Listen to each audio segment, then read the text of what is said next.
What happened in the attic? I am 25 years old and I recently bought an old house.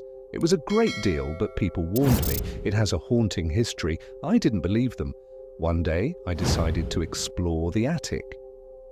I grabbed a flashlight and climbed up the creaky stairs. The attic was dark and filled with dust, but I felt drawn to a large trunk in the corner. My heart raced as I opened it. Inside, I found a collection of old letters and photographs.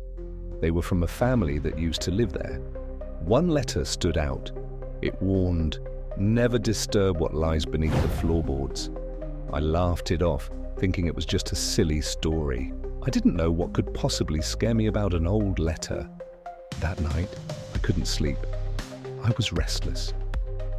I kept thinking about the letter. Curious, I decided to go back to the attic. I felt uneasy as I creaked the door open. I searched the floorboards and found a loose board.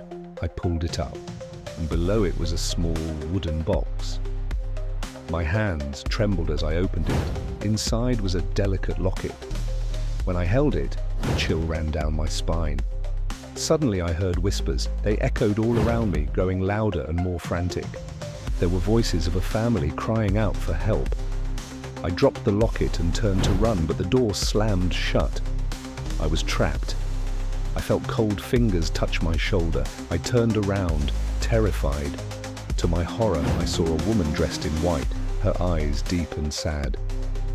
"You released me. Now you must take my place," she whispered.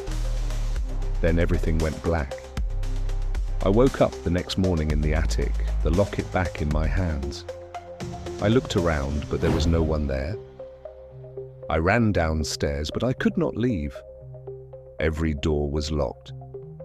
I realized the truth. I was now part of the house, bound forever to the story I once dismissed. The locket was my curse, and I was now the voice in the attic, waiting for the next curious soul to come and find me.